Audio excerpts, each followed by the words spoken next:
Hello नमस्कार दोस्तों, आप लोगों को अपना यूट्यूब चैनल रोजगार 7590 में स्वागत है। आज आप लोगों को बताने वाले हैं कि जितने अप्रेंटिस छात्र हैं उनके लिए बहुत ज़रूरी सूचना है और ये बहुत बड़ी अपडेट है, क्योंकि देखिए ग्रुप डी का एग्ज़ाम डेट आने के बाद आप लोगों के लिए एक नई समस्या है और इसका समाधान आप लोग नहीं करेंगे तो काफ़ी अप्रेंटिस छात्रों का नुकसान होने वाला है, बहुत बड़ा नुकसान होगा। तो इसलिए आप लोगों को पहले ही हम अपडेट कर देते हैं।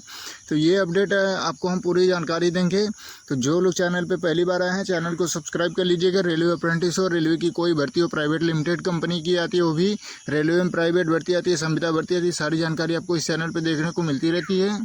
तो देखिए आप लोगों को बता दें कि आप लोगों के लिए क्या बहुत ज़रूरी सूचना है और क्या बड़ी अपडेट है ग्रुप डी एग्ज़ाम से रिलेटेड। क्योंकि देखिए जो अप्रेंटिस छात्र हैं उनका काफ़ी कन्फ्यूजन था और हम लोगों ने काफ़ी प्रयास कर रहे थे कि देखिए ग्रुप डी भर्ती का फैसला 30 अक्टूबर को होगा, अगली तो सुनवाई, तो उसके बाद एग्ज़ाम को लेके भी स्टे लगा हुआ था। तो काफ़ी परेशान थे अप्रेंटिस छात्र की, ITI के चक्कर में अप्रेंटिसों को भी नुकसान हो रहा था। आप लोगों का एक चीज़ तो नुकसान बचा कि एग्ज़ाम टाइम से हो जाएगा, क्योंकि 17 नवंबर से आपका एग्ज़ाम स्टार्ट हो जाएगा। ठीक है, तो एग्ज़ाम डेट तो आ गई है, लेकिन जो आपकी मेन समस्या है वो नॉन अप्रेंटिस को बाहर करना, यानी नॉन CCA को बाहर करना। ठीक है, जब तक नॉन CCA बाहर नहीं होंगे तो आपको पता होगा कि जितने, जैसे मान लीजिए प्राइवेट कंपनी से करके आए हैं अदर, जैसे टाटा मोटर, मारुति सुजुकी, इस तरीके से आप लोगों ने काफ़ी मतलब देखा होगा कि अलग अलग कंपनियां से जो करके आए हैं, जो स्टेपेंड लेते थे 17-18 हज़ार रुपये, और जो लोग रेलवे से किए हैं उनको 7,000 8,000 यही स्टेपेंड मिलता था। तो इस तरीके से मान लीजिए उनका स्टेपेंड भी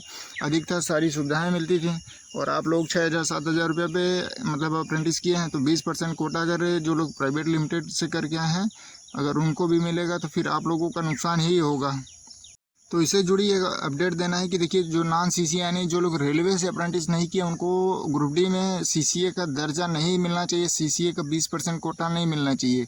तो इसमें आप लोग देखिए सपोर्ट करेंगे तभी हो पाएगा, क्योंकि देखिए 1,31,000 अप्रेंटिस का डाटा बताया जाता है, ऑफिशियल RTI से 40 से 45,000 बताया जाता है। तो आप लोगों को बता दें कि देखिए 40 से 45,000 ऑफिशियल डाटा अगर बताया जा रहा है RTI के माध्यम से, तो हम लोग 60,000 मान के चलते हैं। जो उससे पहले 2018 से पहले किए होंगे उनका सिलेक्शन नहीं हुआ होगा तो उनको भी अगर ऐड करेंगे तो मान लीजिए 60,000 है, लेकिन 1,31,000 सीधे डबल हो जाता है। तो फिर इनको बाहर करना काफ़ी ज़रूरी है। ठीक है, तो आप लोग इसमें सपोर्ट करिए, क्योंकि इसके पहले जो ये 1,31,000 का डाटा आया था जोन वाइज अप्रेंटिसों का, तो उसमें इलाहाबाद यानी प्रयागराज के ऑफिशियल साइट पे अपलोड था।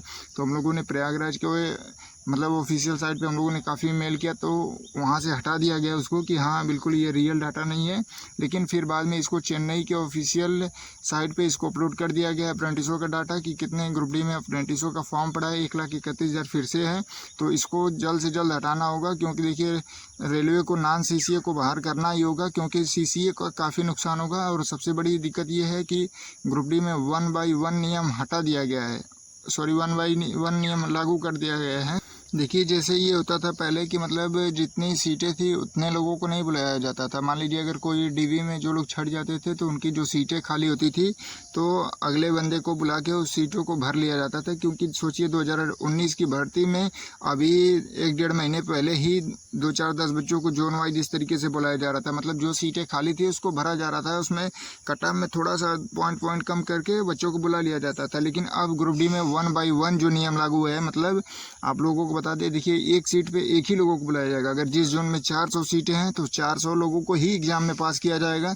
अगर मान लीजिए 400 में से अगर मान लीजिए 10 ही नॉन अप्रेंटिस यानी जो लोग रेलवे से अप्रेंटिस नहीं किए हैं उसमें से 10 लोग वो लोग पास हो गए, फिर वो लोग जाके DV में बाहर हो जाएंगे, तो वो 10 सीट आपका खाली चला जाएगा। तो इस तरीके से जो रियल अप्रेंटिस हैं, सोचिए वो खुद बेरोजगार और घूम रहे हैं, सीटों को बढ़ाने की मांग कर रहे हैं, फिर उनकी सीट ऐसे ख़राब चली जाएगी। और नॉन CCA का भी इसमें कुछ फ़ायदा नहीं होगा, क्योंकि DV में वो छट जाएंगे। क्योंकि रेलवे से तो उसमें ऑफिशियल नोटिस में कहा गया है कि जो लोग रेलवे से अप्रेंटिस किए हैं वही रियल CCA होंगे। तो इस तरीके से आप लोग जागरूक होइए और सभी लोग मिलके रेलवे को मेल किया जाएगा और रेल मंत्री को मेल किया जाएगा। सभी लोगों को हम लोग मेल करके रिक्वेस्ट करेंगे कि जो नॉन CCA हैं उनको एग्ज़ाम से पहले ही बाहर किया जाए, क्योंकि अभी 2 महीना है एग्ज़ाम में समय। तो आप लोग सपोर्ट करेंगे तभी हो पाएगा, क्योंकि देखिए इस नियम से, क्योंकि पहले नियम सही था, अब ग्रुप डी में यही हो गया कि जितनी सीटें हैं उतने ही कैंडिडेट को पास करके DV के लिए बुलाया जाएगा। तो इसमें देखिए अप्रेंटिसों का काफ़ी नुकसान होगा। एक तो 6485 सीट मिली है, 5-6 साल बढ़ती है ये, 5-6 साल बाद। और इतने अप्रेंटिसों की संख्या हो गई है कि नौकरी लेना काफ़ी मुश्किल है, काफ़ी हाई कट ऑफ जाने वाला है। तो आप लोग पहले इनको बाहर करवाइए, नहीं तो आपका सीटों का नुकसान ये लोग करेंगे। तो जितने लोग इस वीडियो को देख रहे हैं, आप सभी अप्रेंटिस छात्रों से निवेदन है कि आपके पास जो भी व्हाट्सएप ग्रुप हो, टेलीग्राम ग्रुप हो, क्योंकि सभी जगह अप्रेंटिस छात्र डिवाइड हैं, अलग अलग जोन वाइज ग्रुप बना के अलग अलग ईयर वाइज बना लिए हैं। तो इस तरीके से, क्योंकि ग्रुप की भी लिमिट होती है 1025, तो उसमें सभी लोग जुड़ नहीं पाते हैं क्योंकि संख्या ज़्यादा है। तो आप लोग टेलीग्राम लिंक हम आपको प्रोवाइड कराएंगे, सभी लोग वहाँ पे जुड़िए और ज़्यादा से ज़्यादा वहाँ पे जुड़ के सभी लोग साथ आइए और एक डेट फिक्स करके सभी लोग मेल करेंगे। तो उसको डाटा को हटाया जाएगा और उस डाटा को रियल जो अप्रेंटिस हैं, जो लोग रेलवे से किए हैं, उनका डाटा पेश किया जाए। तो आप लोग जितना इसमें सपोर्ट करेंगे तभी ये हो पाएगा। हम काफ़ी और भी लोगों से रिक्वेस्ट करेंगे, जो लोग अप्रेंटिस के मुद्दे पे मल्टीपल चैनल चलाते हैं, सभी लोग मिलके इस मुद्दे पर आएँ और सभी लोग अप्रेंटिसों का मतलब समाधान करें, क्योंकि एक एक समस्या आप लोगों के लिए बहुत बड़ी है, क्योंकि सीटें कम हैं और एग्ज़ाम डेट आ गई है। तो इस तरीके से नौकरी लेना काफ़ी मुश्किल है। अगर आप रेलवे से अप्रेंटिस करके भी नौकरी नहीं लेंगे तो फिर काफ़ी दिक्कत है। तो सभी लोग साथ आइए और ये जो मुद्दा है इसको हम लोग जल्द से जल्द सॉल्व कर लेंगे, क्योंकि इसके पहले हुआ था सॉल्व, प्रयागराज के ऑफिशियल साइट से हटा दिया गया है और अब ये रांची के साइट पे अभी भी ऑफिशियल साइट पे 1,31,000 का डाटा अपलोड दोबारा से कर दिया गया है। तो इसके बारे में जब हम लोग मेल करेंगे रांची को, तो फिर वहाँ से अपडेट आएगा कि हाँ क्या इसमें सही है, क्या गलत है, कैसे इतने लोग हो गए, या तो जो नॉन सीसी हैं उसको तुरंत बाहर किया जाए। तो इन सारी चीज़ों का एक ही समाधान है कि अप्रेंटिस सभी छात्रों को ये अपडेट मिलनी चाहिए। तो आपके पास जो भी व्हाट्सएप ग्रुप, टेलीग्राम ग्रुप है, आपकी जिम्मेदारी बनती है सभी को जल्द से जल्द शेयर करके उनको जागरूक कर लीजिए। एक डेट फिक्स करके सभी लोग एक ही दिन मेल करेंगे, ताकि मतलब रेलवे को भी पता चल पाए कि जो अप्रेंटिस छात्र हैं उनकी ये समस्या है। तो समस्या को सुना जाएगा, तो तत्काल प्रभाव से उस पर कुछ एक्शन लिया जाएगा। तो आप लोगों से यही रिक्वेस्ट है कि जितने लोग चैनल पे पहली बार आए हैं, चैनल को सब्सक्राइब कर लीजिएगा, वीडियो को लाइक शेयर कर दीजिएगा। और ये अप्रेंटिसों का बहुत बड़ा मुद्दा है, आप लोग इसको ज़रूर सपोर्ट करिए कि जल्द से जल्द इसका हम लोग समाधान कर पाएँ। ठीक है, तो आप लोग जितने अप्रेंटिस हैं अपनी प्रत्येक जिम्मेदारियों से समझेंगे, क्योंकि ये आपकी भी जिम्मेदारी है। हम लोग तो अपने माध्यम से आपकी आवाज़ों को उठाते हैं और काफ़ी हद तक आप लोगों का जो भी न्याय दिलाने की कोशिश होती है, GM पावर OTS 50% कोटा, इन सारी चीज़ों का हम लोग डेली बाई डेली मुद्दा उठाते रहते हैं। और नॉन CCA को भी बाहर करने के लिए हम लोगों ने काफ़ी प्रयास किया था, तो नॉन CCA का डाटा भी हुआ था।